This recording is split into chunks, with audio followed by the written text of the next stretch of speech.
Welcome back, Attack. Today we're going to be talking about the top 10 upcoming MOBA for 2016. And I know before you guys click out of the video, I know that there's so many MOBA that have just been released, that have been canceled, that are in the making, and I just know it's a very saturated market. But these 10 are the most, at least in our opinion, the absolute best contenders for great games, at least in the MOBA genre, for this coming year. Now, it seems like we are truly winding down here. It seems like the MOBA fanaticism is kind of going down. So this might be the last year we get a huge batch of MOBA. Hopefully they make it count. Keep in mind this list is only including games coming out this year, not previously released. So stay optimistic, let's have some fun, and this is going to be our top 10 upcoming MOBA for this year. At number 10, we have a game called Deadbreed, which has a huge amount of like Diablo or just, classic Western action RPG goodness and aesthetic, kind of like fused into the MOBA design philosophy. I mean, you can actually equip and visually see the equipped items on your character versus just the normal slot system and, the usual MOBAs. You also have these sort of like different areas or instances where like, okay, for instance, you can go into like a cave or a dungeon, and instead of like staying on the overmap, you actually kind of go underneath the map into like a different instance, so people can kind of go, there's like an indoors, outdoors kind of system. It's really weird. And also the game mode in general is, I guess, face value, it's kind of usual. You have lanes, creeps, and then there's an end game sort of like goal. But then there's also like this capture the flag system. There's also like this gathering system. There's also like this raid boss. Like, I don't know, it's kind of like a bunch of different game modes combined together. All in all, Deadbreed seems like this really grand idea, but I think it's a little bit too much, too out of reach for this game to live up to currently, but maybe in time if it's given the chance. Next at number 9, we have a game called Dark Nexus Arena. This is basically like a team deathmatch MOBA. I mean, it's not just completely focused on team deathmatch though. You do have your towers, you do have an item shop, you do have creeps, yeah, you do have a jungle, you do have sort of like a symbionte of a usual MOBA kind of map thing going on, though it's only 2 lanes. Either way, just like this whole game basically takes a standard MOBA and then just twists it ever so slightly in favor of team deathmatch mechanics. I mean, the game itself even kind of works like a twin stick shooter. Like, you actually control your character in such a way that your auto attacks aren't really so auto. Like, you actually have to aim them and shoot them, just like with all your abilities. And then the game mode is kind of more in favor of team deathmatch. You actually get points, tickets from killing enemy units, and you win the game by just by team deathmatching. There's a down system where you can even curb stomp people, get more points, or you can even curb stomp your own teammates to deny points from the enemy. It's a really dark, gritty game, and aesthetically, yeah, I guess it totally fits Warhammer universe. A little bit of polish, it could be very decent and original. Next on the list at number 8, we have a game called Master X Master, or I think it's just Master. I don't know, it's kind of weird. Actually, it's going to follow through with the game design itself. Now, I guess when you first look at it, gameplay-wise, it's top-down, isometric, colorful characters, and sci-fi, fantasy, it's cool, man. Okay, we get it. It's kind of like a MOBA. But what makes it really different is that it's an action MOBA, so it's more action-based, but also the fact that there's this thing called a tag system, okay, where you actually switch from one master to another on the fly in real time. I have no idea how this is going to work out. Really, the only games I've ever played that I had like switching characters is like turn-based games. So how's this gonna work in real time in an action-based competitive multiplayer online battle arena game? I don't know. It sounds kind of fun and silly, so let's just see how it works. It's not higher on the list because this is really a vague idea, really vague concept. We have to get our hands on it first, but because it is so kind of original, it does at least make the list. Coming in at number 7, we have a game called Hyper Universe being published by Nexus. Yeah, this is going to be an upcoming 2D MOBA, okay? 2D, right? Not isometric, not top-down, not third-person shooter. It's going to be 2D. I think the only other game that I can really think of that does it properly is Awesomenauts, which is, well, an awesome game, honestly, but this game, Hyper Universe, is looking to be even more ridiculous. I feel like it's going to be like how Smite was for like third-person shooter mixing with MOBA, except this game is going to be like 2D platformer mixed with MOBA. As in, it's going to be a casual game, it's going to be really fun and silly, and maybe could grow into a huge competitive game. You got characters like Bruce Lee, freaking Power Rangers, a lot of iconic characters that are just really silly. It might draw in a big crowd, and hopefully from there, it'll only get more serious. Number 6, we have a game called Arena of Fate, being built by Crytek, so it's gonna look gorgeous, absolutely, but there's a couple of things that make this game really weird. I mean, for one, you're using like fairy tale characters like Red Riding Hood and I think like the Big Bad Wolf and maybe like the Frankenstein monster and stuff like that. It's kind of taking a page from the Smite book, but it definitely could work out, especially since it's very obviously very much focusing on the casual experience. In fact, it has timed matches, where normally in MOBAs that's completely unheard of. It just goes on and everybody builds up, gets stronger, and stronger until finally it all climaxes and crumbles and one team arises out of the ashes. But not this game, no, there's actually a set time limit, so it's probably gonna kind of be like Rocket League, a game that you could just jump into, not have to worry about too much, but still maybe potentially competitive, but mostly serving a casual crowd. I mean, it's worked out for Heroes of the Storm, where, I mean, I know they don't have a technical time limit, but since there's such an emphasis on pushing, basically matches never last too long. So depending on how they go about it, how much depth they add, and how much casualness they focus on, it could be great, or it could just be a cute game.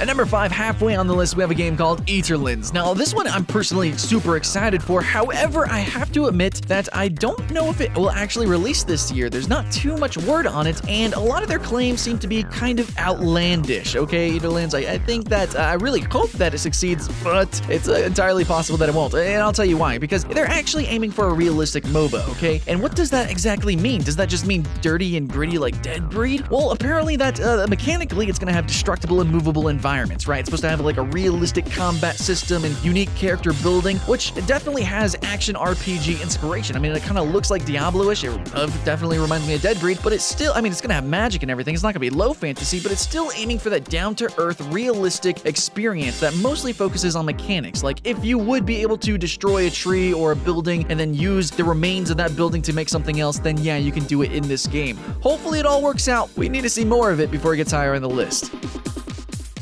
At number 4, we've got this sci-fi thematical game called SuperNova. It's definitely a usual MOBA, right? So you have 3 lanes, you got a big expansive jungle, you have bushes, and in fact, if I had to describe it really quickly, I'd be like, it's like Dota mixed with League of Legends as well as StarCraft, kind of. I mean, it is an action RTS in a sense. Like, you do have a lot of RTS elements, and the fact that you can control your creeps, so you can actually choose which creeps come and when, like during which waves, and there's a whole lot of strategy with that, right? Like, maybe you want tanky creeps so that you're not pushing the waves, so that's kind of staying in one place, or maybe you want to have sieging. If you're planning on destroying a tower in that particular wave, you can switch and mix and match, and then of course you have your 5 teammates, and everyone is choosing different creeps during which waves, and there's just a lot of strategy with that game. But of course, inherently the game is much slower paced, so unlike Airmech, which would probably maybe be its competitor, sort of, because that's an arts game, an action RTS game, SuperNova relies on slow-paced gameplay, and it's not as mechanical.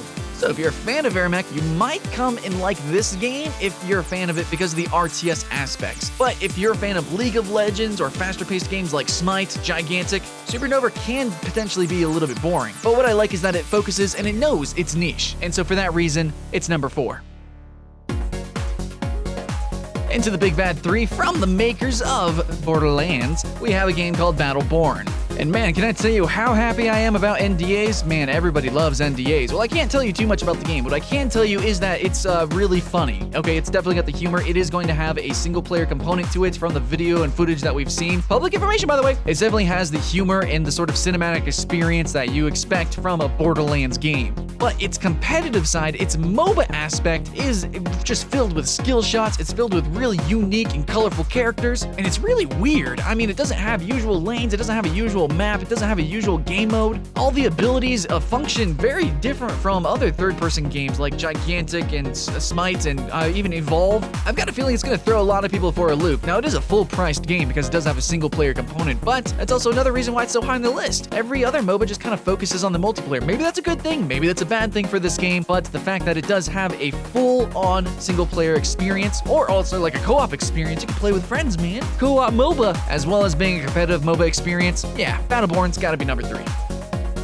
And number 2 on our list for the best MOBAs coming out this year is going to be Gigantic. Yeah, I really hope it actually does release, though, because there's actually been a little bit of controversy, a little bit of shadiness going on with Gigantic, with them, like, temporarily firing the majority of their employees and waiting on investors to actually invest in the game so that they can release it. Yeah, it'd be really nice, dude, because this game is freaking awesome. I've been playing so much of it since it actually came out here that, well, it's, like, open or it's, like, closed beta, but it's, like, 24/7 testing now. The game is fun. It's really great, but I think the exclusivity to Windows 10 and Xbox One might hurt it, but it's also going to be cross-platform because of that. So I don't know, man. It could be great. I really do like how the game looks. It's a very cartoon aesthetic. It's got amazing animations, and the fact that they just twist the sort of third-person MOBA genre, like take Smite, right? Instead of towers, you actually have these creatures that you summon on capture points, and instead of having creeps, just imagine the Titans if they were freaking giants. And then there's like different phases where they fight and they clash, and I don't know, the map actually can be destroyed. And then of course you're leveling your MOBA experience, right? You got to level up your characters. You level up your individual individual abilities. You have these branching tree systems, so you can have some really very weird builds with these characters, but at the same time, they're all going to be functional. They're all going to function just appropriately, which is a really good thing about Heroes of the Storm. And in fact, I can probably relate it to the Heroes of the Storm system, except like better, evolved. And I think that's really awesome. I think this game kind of makes Heroes of the Storm, mixes that with a Smite, kind of throws it all together with a Team Fortress 2 aesthetic, and I think it could work awesomely, but it needs to come out first. Please, Gigantic, please get funding, please be released. But then again, that's why it's not number one, because it's up in the air, guys. We don't know, so let's just hope.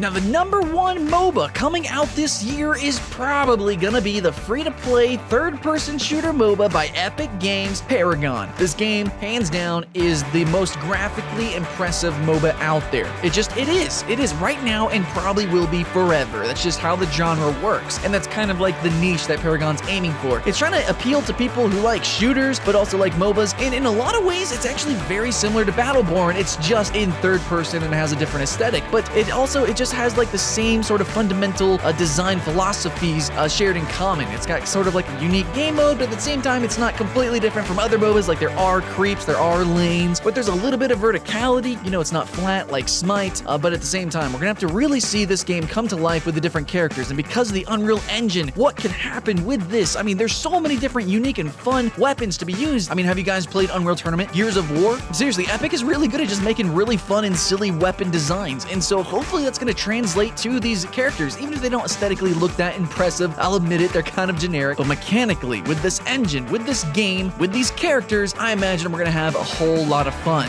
But that's it, it's just imagining, and you know that's gonna go for a lot of these games too, because they're not out yet. But just first impressions, just based off of just looking at trailers, bathing my eyeballs in the MOBA goodness, Paragon looks like the best.